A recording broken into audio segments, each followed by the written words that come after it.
Hello. Happy Thursday. How is everyone doing this week? Hey. I have the live chat up, so feel free to say hi. Drop a line. So I hope everyone's had a good week. I think I won't have any thunder today, which is good because we don't think we have any more battles today. Actually, I'm not sure what we have today, but I know what we do have. Congratulations, we made it to volume 2. Woo! Yay! Volume 2 of 4. So, whoa, we're not even halfway there. But we are about a quarter of the way there. So, that's good. Yay, good news all around. I might do a slightly longer reading today because I think I'm going to read. So in volume 2, as we start part 1 of volume 2, I'm going to try to read section 1, 2, and 3 today, just to kind of keep us moving. So, because we still have a lot of ways to go, but I feel like now that it feels like we're making progress, I just want to carry on the momentum. So we will pick up there. Let me know if you guys have any questions. The last thing that happened was the Battle of the Three Emperors, where the Russian and Austrian forces were defeated by Napoleon. And the aftermath of that, Prince Andrei Bolkonsky was injured, and actually Napoleon was the one who saw him on the field and directed that he get medical treatment. So, but it's looking grim for him, so we don't know if he will make it. The last thing they said were the French doctors saying he has a nervous and bilious mind and probably won't make it. So, won't. We will see what happens with that. As I've said in past readings, I don't really read ahead. So that the bad thing is I might stumble through a few things, or some of the phrasing because I'm reading it aloud, instantaneously, I guess. Naturally with you guys, as if we were all reading it together for the first time. And that's partially because I just want it to stay as fresh and as new and interesting as it is for me, as hopefully it is for you. Also, it's a really big book, and I don't anticipate being able to prep for the whole thing. So it may keep it a little bit rough, but hopefully it also keeps it a little bit fresher for you, as it does for me. And yeah, so let me know if you guys have any questions, comments. Like I said, the live chat's up, and the playlist is still going strong on my YouTube channel, so you can always tune back in for yesterday's reading or anything. It's all right. All right, and that's all the little notes I like to give. Let's get started. Volume 2, Part 1, Section 1. At the beginning of 1806, Nikolai Rostov came home on leave. Denisov also went home to Voronezh, and Rostov persuaded him to come with him as far as Moscow and stay in their house. At the next to last posting station, Denisov met a friend, drank 3 bottles of wine with him, and despite the bumps of the road, did not wake up all the way, lying on the bottom of the horse-drawn sleigh beside Rostov, who became more and more impatient the closer they came to Moscow. Soon now. Oh, these unbearable street shops, bakeries, street lamps, cabbies, thought Rostov when they were already registered their leaves at the city gates and entered Moscow. Denisov, we're here. He's asleep, he said, leaning his whole body forward, as if hoping by this posture to speed up the movement of the sleigh. Denisov did not respond. Here's the intersection where the cabbie Zakhar stands. And here's Zakhar, and still the same horse. Here's the grocery store where we used to buy gingerbread. Soon now, come on. Which house is it? Asked the driver. The one at the end, the big one. Don't you see? It's our house, said Rostov. It's our house. Denisov, we're nearly there. Denisov raised his head, cleared his throat, and made no reply. Dmitri, Rostov said to the servant on the box, aren't those lights in our house? Exactly so, sir, and there's light in your papa's study. So they're not in bed yet, eh? What do you think? See that you don't forget to take out my new Hungarian jacket for me at once, Rostov added, feeling his new mustache. Well, on with you, he cried to the driver. Wake up now, Vasya, he turned to Denisov, who was lowering his head again. Well, on with you! 3 rubles for vodka! On with you! Shouted Rostov, when the sleigh was 3 houses away from their entrance. It seemed to him the horses were not moving. At last the sleigh pulled to the right at the entrance. Over his head, Rostov saw the familiar cornice with its chipped stucco, the porch, the hitching post. He jumped out of the sleigh while it was still moving and ran into the front hall. The house stood as immobile, unwelcoming, as if it cared nothing for the one who had arrived. There was no one in the hall. My God, is everything all right? Thought Rostov, stopping for a moment with a sinking heart, and at once set off running down the hall, up the familiar slanting steps. The same door handle, the dirtiness of which always angered the countess, turned as slackly as ever. 1 tallow candle was burning in the front room. Old Mikhailo was sleeping on a trunk. The footman, Prokofy, and the one who was so strong he could lift a carriage by the back rail, was sitting and plaiting slippers out of cloth trimmings. He glanced at the opening door, and his indifferent, sleepy expression suddenly transformed into a rapturously alarmed one. Saints alive, the young count! He cried, recognizing his young master. What is this, my dear heart? Added Prokofy, trembling with excitement, rushed for the door to the living room, probably to announce him, but clearly thought again, came back and addressed himself to the young master's shoulder. Everyone's well? Asked Rostov, pulling his arm away. Thank God, all of them, thank God. They've just finished eating. Let me look at you, Your Excellency. Everything's quite all right. Thank God, thank God. Rostov, forgetting all about Denisov, not wishing anyone to announce him beforehand, threw off his fur coat and ran on tiptoe to the big, dark reception room. Everything was the same card tables, the same chandelier in its cover, but someone had already seen the young master, and before he reached the drawing room, something flew out of a side door precipitously, like a storm, and embraced and began kissing him.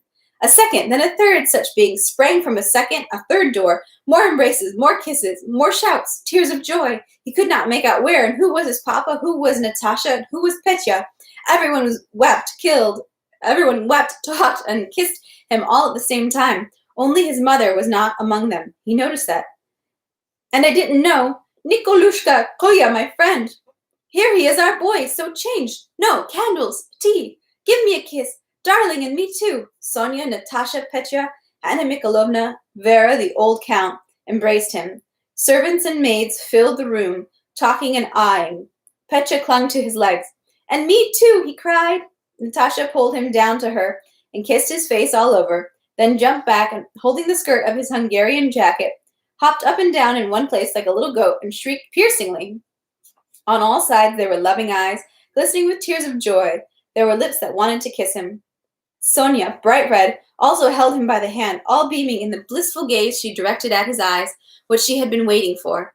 Sonia had already turned 16, and she was very beautiful, especially in this moment of happy, rapturous animation.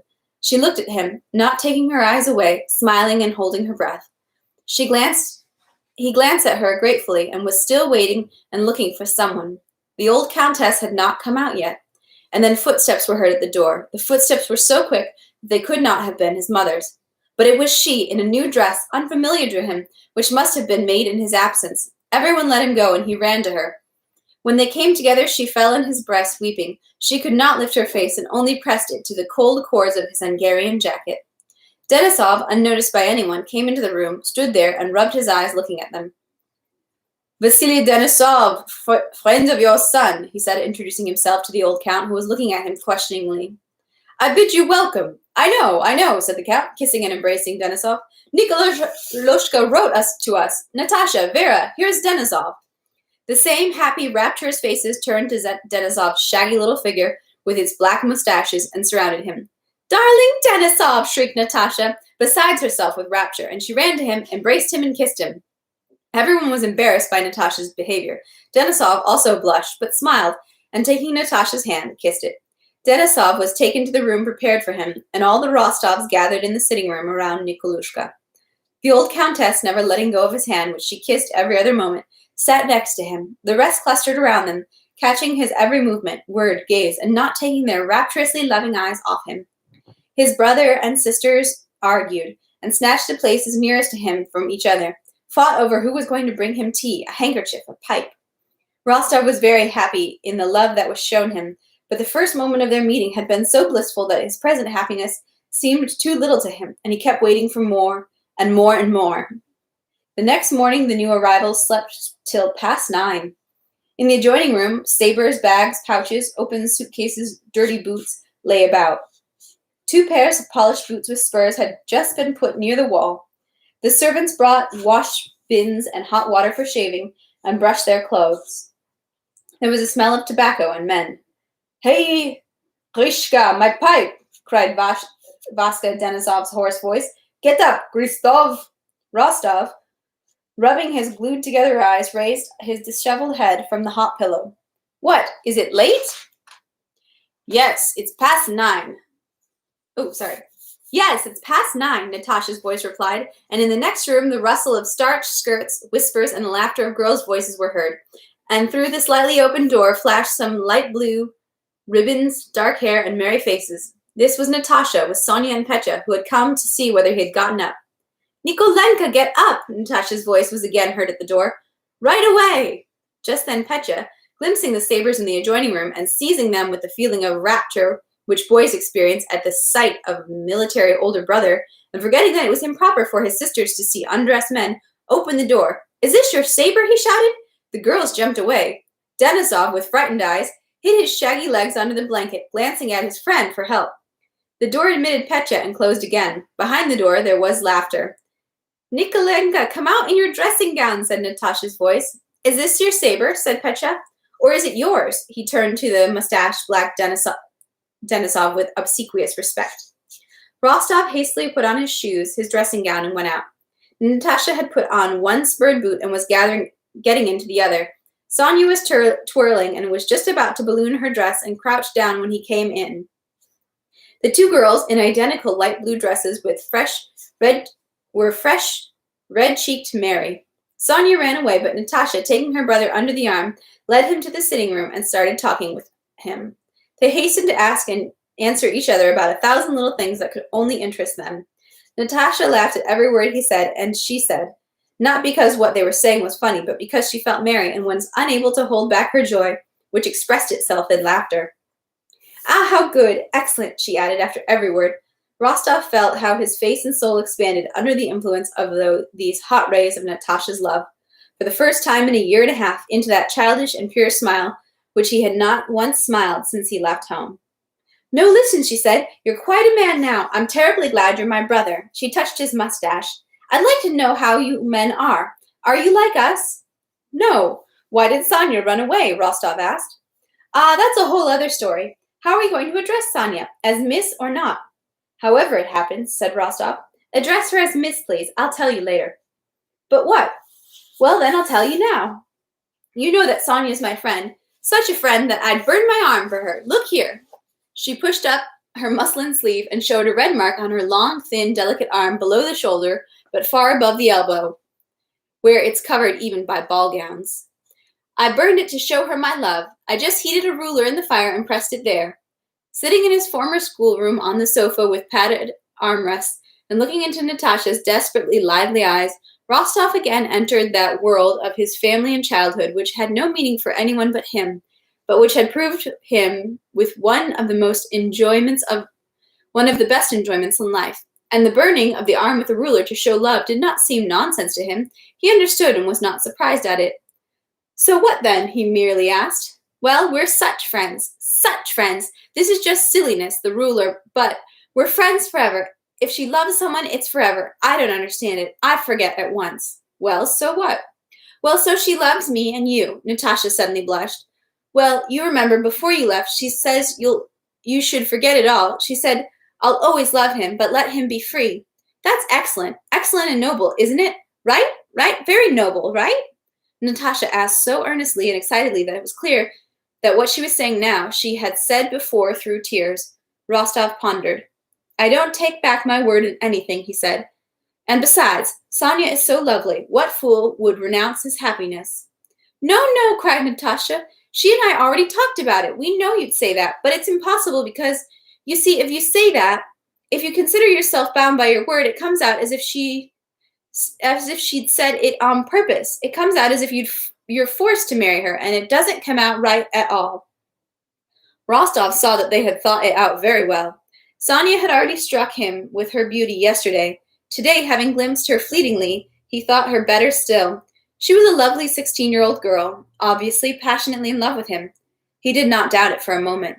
Why shouldn't he love her and even marry her? Thought Rostov, but not now. Now there were so many other joys and things to do. Yes, they've thought it out splendidly, he thought. I should remain free. Well, that's splendid, he said. We'll talk later. Ah, I'm so glad to see you, he added. Well, and what about you? You haven't betrayed Boris? He asked her brother. What silliness, cried Natasha, laughing. I don't want to think or know about him or anybody else. Well, now, so what's with you? Me? Natasha repeated, and a happy smile lit up her face. Have you seen Duport? No. The famous Duport, the ballet master. Haven't you seen him? Then you won't understand. Here's what I am. Natasha rounded her arms, took up her skirts as if to dance, and ran a few steps, turned, made an entrechat, tapped her foot against her ankle, and went a few steps on the very tips of her toes. See me standing? So there, she said, but she could not hold it. That's what I am. I'll never marry anyone. I'll become a dancer. Only don't tell anybody. Rostov laughed so loudly and merrily that Denisov felt envious in his room, and Natasha, unable to help herself, laughed with him. But isn't it nice? Isn't it? She kept saying. Very nice. So you no longer want to marry Boris? Natasha blushed. I don't want to marry anyone. I'll tell him the same when I see him. Well now, said Rostov. Oh, yes, that's all trifles, Natasha went on babbling. And what, is Denisov nice? She asked. Yes. Well, goodbye, go get dressed. Is he scary, Denisov? Why scary? Asked Nicholas. No, Vaska's a sweet man. You call him Vaska? Strange. And what? Is he very nice? Very nice. Well, come quickly and have tea, all of us together. And Natasha got up on tiptoe and walked out of the room as ballet dancers do, but smiling only as only happy 15-year-old girls do. Meeting Sonia in the drawing room, Rostov blushed. He did not know how to treat her. Yesterday they had kissed each other in the first moment of joy of meeting, but today he felt he could not do so. He felt that all of them, his mother and sisters, were looking at him questioningly, waiting to see how he behaved with her. He kissed her hand and addressed her as Miss Sonia. But their eyes met without any formality and gave each other a tender kiss. Her looks asked forgiveness for daring through Natasha's embassy to remind him of his promise and thanked him for his love. His look thanked her for the offer of freedom and said that, one way or another, he would never stop loving her, because it was impossible not to love her. How strange it is, though, said Vera, finding a moment of general silence, that Sonia and Nikolenka now treat each other like strangers, on formal terms. Vera's observation was correct, as were all her observations, but, like most of her observations, this one made everyone feel awkward, not only Sonia and Nikolai and Natasha, but even the old countess, who feared that her son's love for Sonia might deprive him of a brilliant match, blushed like a girl. To Rostov's surprise, Denisov, in a new uniform, pomaded and perfumed, appeared in the drawing room looking as dashing as he did in battle, and more of an amiable ladies' man than Rostov had ever expected to see him. Section 2.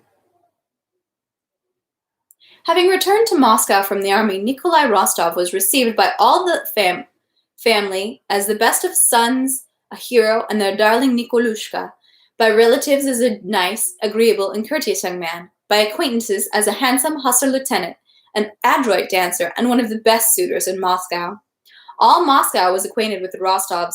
The old count had enough money that year because of all the estates that had been remortgaged, and therefore Nikolushka, having acquired his own trotter and the most fashionable riding breeches, special ones such as no one in Moscow had yet, and the most fashionable boots, with the most pointed toes and small silver spurs, spent his time very gaily.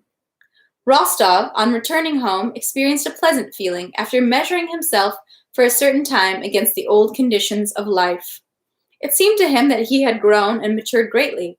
Despair over a failed examination and catechism, borrowing money from Gavrilo for a cab, secret kisses with Sonia. He remembered it all as childishness, from which he was immeasurably far removed now.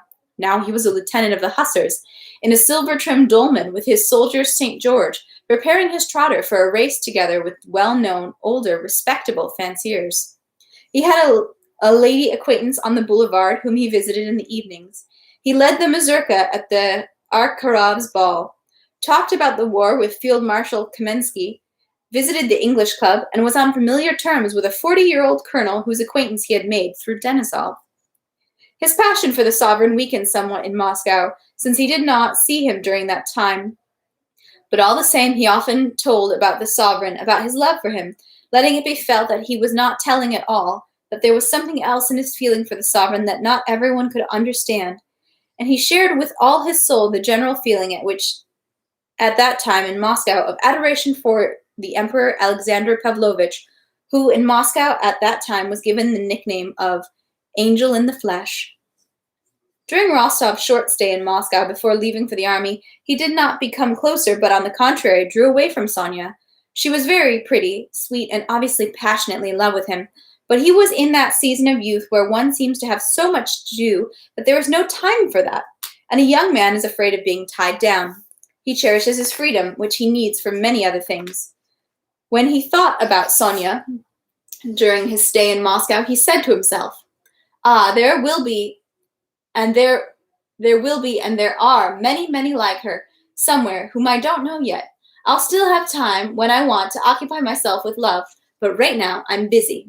Besides, it seemed to him that there was something humiliating to his manliness in women's society.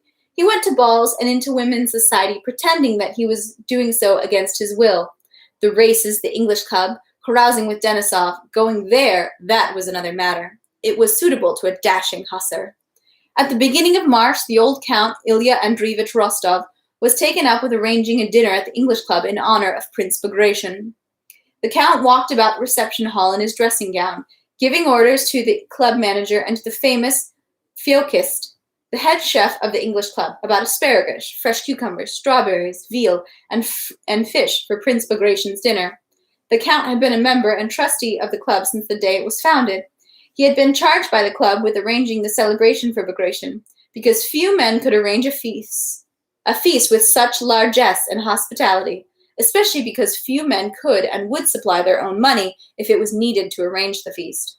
The chef and the club manager listened to the Count's orders with cheerful faces, because they knew that with him, as with no one else, could they profit so well from a dinner costing several thousand. So mind you, coxcombs, put coxcombs in the tot too, you know. 3 cold sauces then? The chef asked. The Count pondered. Not less than 3. Mayonnaise for 1, he said, counting off on his fingers. So your orders are to take the big sterlet? Asked the manager. No help for it. Take the big ones, since that's what they've got. Ah, dear me, I almost forgot. We must have one more entree on the table. Oh, mercy, he clutched his head. Who's going to bring the flowers? Mitenka! Hey, Mitenka! Gallop to the Moscow estate, Mitenka, he said to the steward who came in on hearing his call. Gallop to the Moscow estate and tell Maximka that the gardener to prepare the corvée now. Tell him to bring the whole conservatory here, wrapped in felt. 200 pots must be here by Friday. Having given more and more orders of various kinds, he was on his way to rest with his little countess, but remembered another necessary thing, came back himself, brought the chef and the manager back, and again began giving orders. A light male footstep was heard at the door, a jingle of spurs, and the young Count came in, handsome, ruddy, with a little black mustache, obviously rested and pampered by his peaceful life in Moscow. Ah, my dear fellow, my head is spinning, said the old man, smiling to his son, as if embarrassed. You might at least help me. We need singers. I have musicians, but shall we invite some gypsies? You military folk like that. Really, Papa, I think Prince Bagration made less fuss preparing for the Battle of Schöngraben than you're doing now, the son said, smiling. The old Count pretended to be angry. Yes, talk, go ahead. And the Count turned to the chef, who, with an intelligent and respectful face, glanced at the father and son observantly and affectionately. How about these young ones, eh? Facotist, he said, laughing at us old folk. Why, Your Excellency, all they want is to eat well, but putting it all together and serving it is none of their business. Right, right, cried the Count, and merrily seizing his son by both hands, he cried, I've caught you now. Here's what to do. Take the sleigh and pair and go to Bezukov and tell him that the Count, Ilya Andreevich, sends to ask you for some strawberries and fresh pineapple. One can't get them from anybody else. If he's not there himself, go and tell the princesses. And from there, go to Razgulye. Ipatka, the coachman, knows where it is. Find Ilushka, the gypsy there, and the one who used to dance at Prince Orlov's. Remember, in a white little kaftan, and drag him here to me."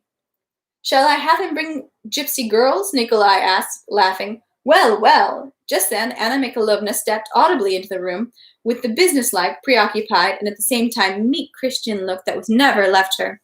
Though Anna Mikhalovna found the Count in his dressing gown every day, he became embarrassed each time and apologized for his costume. He did so now as well. "Never mind, my dear Count," she said, closing her eyes meekly. "And I'll go to Bezukhov's myself," she said. "Young Bezukhov has arrived and will now get everything from his conservatory. I have to see him anyways. He has sent me a letter from Boris. Thank God, Boris is with the staff now." The Count was delighted that Anna Mikhalovna was taking part on his errand, and he ordered the smaller carriage ready for her. "Tell Bezukhov to come. I'll put his name down. Is he with his wife?" he asked. Anna Mikhalovna raised her eyes, and her face expressed deep sorrow. "Ah, my friend, he's very unfortunate," she said. If what we've heard is true, it's terrible. And could we have thought of it when we rejoiced over his happiness, and such a lofty, heavenly soul, this young Bezukhov. Yes, I pity him with all my soul, and I'll try to give him comfort as far as it depends on me." "But what is it?" asked both Rostovs, old and young. Anna Mikhalovna sighed deeply. Dolokhov, Maria Ivanova's son," she said in a mysterious whisper. "They say he has totally compromised her. He introduced him, invited him to his house in Petersburg, and now she has come here and that daredevil after her," said Anna Mikhalovna, wishing to express her sympathy for Pierre, but by involuntary intonations and a half-smile expressing her sympathy for the daredevil, as she called Dolokhov. "They say Pierre is totally crushed by his grief." "Well, all the same, tell him to come to the club. It will distract him. There will be a sumptuous feast." The next day, the 3rd of March, between 1 and 2 in the afternoon, the 250 member of the English club and 50 guests were waiting at dinner, the dear guest and hero of the Austrian campaign, Prince Bagration. At first, when news of the Battle of Austerlitz was received, Moscow was thrown into perplexity. At that time, the Russians were so used to victories that on receiving news of the defeat, some simply did not believe it. Others sought to explain such a strange occurrence by some extraordinary causes. In the English club, where all that was elite had accurate information and carried weight used to gather, nothing was said in December when news began to come in about the war and the lost battle, as if there was a general agreement to keep silent about it. People who guided conversation, such as Count Rastopchin, Prince Yuri Vladimirovich Dolgorukhoy, Valuv, Count Markov, and Prince Vyazminsky, did not appear at the club, but gathered in people's houses in their intimate circles, and those Muscovites who spoke with the voices of others, to whom Count Ilya Andreevich Rostov also belonged, were left for a short time without any definite opinion on the matter of the war and without guidance. The Muscovites felt that something was wrong, and that to discuss this bad news was difficult, and therefore it was better to remain silent. But after a while, just as the jurors emerged from the conference room, so the aces appeared again, creating opinion in the club, and all began speaking clearly and definitely. The causes had been found for that unbelievable, unheard of, and impossible event of a Russian defeat, and everyone became clear. In all corners of Moscow, the same things were said. These causes were the treachery of the Austrians, the bad provisioning of the troops, the treachery of the Pole Przebyszewski and the Frenchman Langeron, the inability of Kutuzov, and, in a low voice, the youth and inexperience of the sovereign who had trusted bad and worthless people. But the troops, the Russian troops, everyone said were extraordinary and had performed miracles of courage. The soldiers, the officers, and the generals were heroes. But the hero of heroes was Prince Bagration, who won fame in his action at Schöngraben and for the retreat from Austerlitz, in which he alone had led his column in order and for a whole day had beaten back a twice stronger enemy. What contributed to the choice of Bagration as a hero in Moscow was that he had no Moscow connections and was an outsider. In his person, honor was paid to this simple Russian fighting soldier without connections or intrigues, and still associated through memories of the Italian campaign with the name Suvorov. Besides, rendering him such honors was the best way of showing dislike and disapproval of Kutuzov. If there were no Bagration, il faudrait l'inventeur, said the joker, Shinshin, parodying the words of Voltaire. No one spoke of Kutuzov, and some denounced him in whispers, calling him a court weathercock and an old satyr. All over Moscow, they repeated the words of Prince Dolgorukov, paste, paste, and you get pasted, comforting him for our defeat with the memory of previous victories, and repeated the words of Rostopchin, that French soldiers had been urged into battle by high-flown phrases, that with Germans you had to reason logically, persuading them that it was more dangerous to run away than to go forward, but that Russian soldiers only had to be held back and begged to slow down. On all sides, more and more new stories were heard about the particular examples of courage showed by soldiers and officers at Austerlitz. This one had saved a standard. That one had killed 5 Frenchmen. That one had loaded 5 cannons single-handedly. It was even said of Berg, by those who did not know him, that wounded in the right hand, he had taken his sword in the left and forged ahead. Of Bolkonsky nothing was said, and only those who knew him closely regretted that he had died early, leaving his pregnant wife with his eccentric father.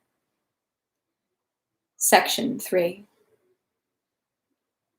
On the 3rd of March, the drone of talking voices hung in all the rooms of the English club, and like bees in spring, the members and guests of the club shuttled back and forth, sat, stood, came together and dispersed again in uniforms, tailcoats, and some even in powdered wigs and caftans. Powdered, liveried servants in stockings and buckled shoes stood by every door, strained to catch every movement of the guests and members of the club in order to offer their services. The majority of those present were venerable old people with broad, self-confident faces, fat fingers, firm movements, and voices. This sort of guests and members sat in their known habitual places and met together in known habitual circles. A small part of those present consisted of chance guests, mostly young men, among whom were Denisov, Rostov, and Dolokhov, whom had again become an officer of the Semyonovsky regiment. On the faces of the young men, especially the military, there was an expression of that feeling of disdainful deference towards the old men which seemed to say to the older generation, "We're prepared to respect and honor you, but remember all the same that the future is ours." Nowitzki was there as an old member of the club. Pierre, who, on his wife's orders, had let his hair grow long and removed his spectacles, was fashionably dressed, but walked about the room with a sad and dejected air. As everywhere, he was surrounded by an atmosphere of people who bowed before his wealth and treated him with a habitual lordliness and absent-minded disdain. He was surrounded by an atmosphere of people who bowed before his wealth, and he treated them with a habitual lordliness and an absent-minded disdain. By his age, he should have been with the young people, but by his wealth and connections, he was a member of the circle of old, venerable guests, and therefore he kept going from one circle to another. The most distinguished old men were at the centers of the circle, deferentially surrounded even by strangers who came to listen to the well-known people. Big circles formed around Count Rostopchin, Valuev, and Narishkin. Rostopchin was telling about how the Russians had been overrun by the fleeing Austrians and had had to use bayonets in order to make their way through the fugitives. Valuev told confidently that Uvarov had been sent from Petersburg to find out the opinion of the Muscovites about Austerlitz. In the third circle, Narishkin was talking about the meeting of the Austrian Council of War in which Suvorov had crowed like a cock in response to some Austrian general's stupidity. Shinshin, who was standing there, was about to make a joke, saying that Kutuzov had been unable to learn even that simple skill of crowing like a cock from Suvorov. But the old men gave the joker a stern look, letting him feel that there and on that day it was improper to speak like that about Kutuzov. Count Ilya Andreich Rostov, hurried, preoccupied, paced in his soft boots from dining room to drawing room, greeting in a hasty and perfectly identical manner both important and unimportant persons, all of whom he knew, and occasionally, seeking out his trim, dashing son with his eyes, joyfully rested his gaze on him and winked to him. Young Rostov was standing by the window with Dolokhov, with whom he had recently become acquainted, and whose acquaintance he valued. The old count came up to him and shook Dólokhov's hand. "Be so good as to call on us. Yes, you know, my fine lad, you're together there, two heroes. Vasily Ignatitch. Greetings, old boy." He addressed the little old man who was passing by, but before he finished the greeting, everything stirred, and a servant came running with a frightened face and announced, "He's here!" There was a ringing of bells. The club stewards rushed forward, scattered through different rooms. The guests, like rye shaken in a shovel, came together in one heap and stopped in the big drawing room by the door and to the reception hall. In the doorway of the anteroom, Bagration appeared. Without his hat and sword, which, as was customary at the club, he had left with the doorman. He was not in an astrakhan peaked cap, with a whip over his shoulder, as Rostov had seen him on the eve of the Battle of Austerlitz, but in a trim new uniform with Russian and foreign decorations, and the Star of St. George on his left breast. He had evidently had his hair and side whiskers trimmed just before the dinner, which changed his physiognomy to its disadvantage. On his face there was something naively festive, which, in combination with his firm, manly features, even gave his face a somewhat comical expression. Beklesov and Fyodor Petrovich Uvarov, who came with him, stopped in the doorway, wishing him, as the main guest, to go ahead of them. Bagration was embarrassed, not wishing to take advantage of their courtesy. A pause in the doorway ensued, and Bagration finally did go ahead of them. He walked over the parquet of the reception hall bashfully and awkwardly, not knowing what to do with his hands. It was easier and more usual for him to walk under the bullets over a plowed field as he had walked ahead of the Kursky regiment at Schöngraben. The stewards met him at the first door, spoke a few words to him about the joy of seeing such a dear guest, and not waiting for him to reply, as if taking possession of him, surrounded him and led him to the drawing room. It was impossible to go through the door of the drawing room because of the thronging members and guests who pressed against each other, trying to get a glimpse of Bagration, as if a rare animal over each other's shoulders,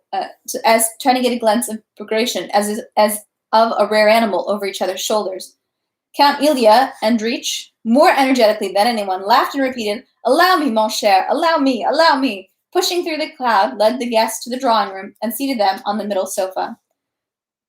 The aces, the club's most respected members, stood around the new arrivals. Count Ilya Andrich, again pushing through the crowd, left the drawing room and came back a moment later with another steward, carrying a large silver platter, which he offered to Prince Bagration. On the platter lay verses composed and printed in honor of the hero. Seeing the platter, Bagration glanced fearfully around as if looking for help, but all eyes were demanding that he submit. Feeling himself in their power, Bagration resolutely took the platter in both hands and looked angrily and reproachfully at the count, who had offered it to him. Someone obligingly took the platter from Bagration's hands, otherwise he seemed prepared to hold it that way till evening and go to the table with it, and drew his attention to the verses. "Well, so I'll read them," Bagration seemed to say, and fixing his weary eyes on the paper, he began to read with a concentrated and serious look. The author himself took the verses from him and began to read. Prince Bagration inclined his head and listened. "Glorify then the age of Alexander, and keep our noble Titus on the throne. Be both a good man and a fierce commander. Caesar in battle, Ripheus at home. And fortunate Napoleon, taught by experience of Bagration, the Russian Alcides dared no more to scorn." But before he finished the verses, the loud-voiced butler announced, "Dinner is served!" The door opened from the drawing room. Thus thundered the Polonaise. "Thunder of victory resound, be of good cheer, O valiant Russian," and Count Ilya Andrich, glancing angrily at the author, who had went on reading his verses, bowed before Bagration. They all stood up, feeling that dinner was more important than verses, and again Bagration went ahead of everyone to the table. He was seated in the first place, between two Alexanders, Bekleshov and Narishkin, which also made reference to the sovereign's name. 300 people were then seated in the drawing room by rank and importance, the more important closer to the guest of honor, as naturally as water flows deeper where the terrain is lower. Just before dinner, Count Ilya Andrich introduced his son to the prince. Bagration, recognizing him, spoke a few incoherent, awkward words, like all the words he spoke that day. While Bagration was talking with the son, Count Ilya Andreich looked everyone over joyfully and proudly. Nikolai Rostov, with Denisov and his new acquaintance Dolokhov, sat together almost at the middle of the table. Opposite them sat Pierre, beside Prince Novitzky. Count Ilya Andreich sat opposite Bagration, together with the other stewards, and did the honors for Prince Bagration, personifying Moscow hospitality in himself. His labors had not gone in vain. The dinner, both Lenten and non-Lenten, were splendid, but even so he could not be perfectly at ease until dinner was over. He winked to the barman, whispered orders to the servants, and waited not without anxiety for each familiar dish. Everything was excellent. With the second course, along with a giant sterlet, seeing which Ilya Andreich blushed from joy and bashfulness, the servants began to pop corks and pour champagne. After the fish, which produced a certain impression, Count Ilya Andreich exchanged glances with the other stewards. "There'll be many toasts. It's time to begin," he whispered, and taking a glance in his hand, he arose. Everyone fell silent and waited for what he would say. "To the health of our sovereign emperor," he cried, and at the same time his kindly eyes grew moist with tears of joy and rapture. At that same moment, the thunder of victory resound was played. They all rose from their seats and shouted, "Hurrah!" Bagration, too, shouted, "Hurrah!" in the same voice in which he had shouted on the fields of Schöngraben. Young Rostov's rapturous voice could be heard above the other 300 voices. He was almost weeping. "To the health of the sovereign emperor," he cried, "Hurrah!" Emptying his glass at one gulp, he flung it on the floor. Many followed his example, and the loud shouts continued for a long time. When the voices died down, the servants cleared away the broken glass, and everyone began to take their seats, smiling at their own shouts and talking among themselves. Count Ilya Andreevich rose again, glancing at the little note that lay next to his plate, and pronounced a toast to the health of the hero of our latest campaign, Prince Pyotr Ivanovich Bagration. And again the count's blue eyes grew moist with tears. "Hurrah!" The voices of 300 guests shouted again, and instead of music, a choir was heard, singing a cantata composed by Pavel Ivanovich Kutuzov. "Vain are all the banners to Russians, in us victory and valor meet. We have our Bagrations, all enemies will be at our feet," etc. As soon as the choir finished, more and more new toasts followed, in which Count Ilya Andreevich grew more and more sentimental, and more glasses were smashed, and more shouts were heard. They drank to the health of Bekleshov, Narishkin, Uvarov, Dolgorukov, Aprakskin, Valuev, to the health of the steward, to the health of the manager, to the health of all the members of the club, to the health of all the guests of the club, and finally, separately, to the health of the dinner's host, Count Ilya Andreevich. At this toast, the count took out his handkerchief, covered his face, and burst completely into tears. And that is the end of 3. So we will stop there for today. And that wasn't actually too bad as far as length. Yeah. Let's see. Well, what a development.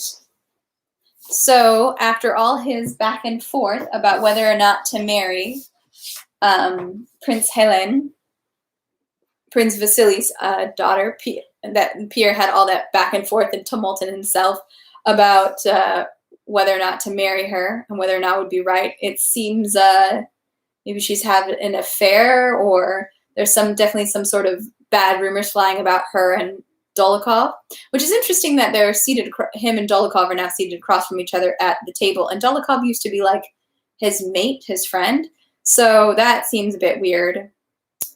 But I guess it just goes to show that they'll be like, yeah, she is having a thing with him, but we're not really concerned about his part in it. I don't know. Weird. Blubber face. Yeah, I know.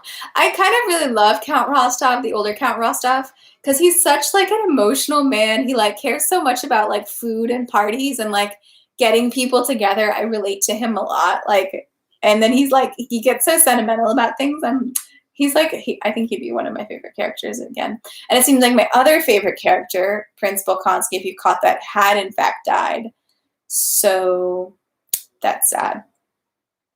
So it's just his wife, who's pregnant, is now living with his father and his sister.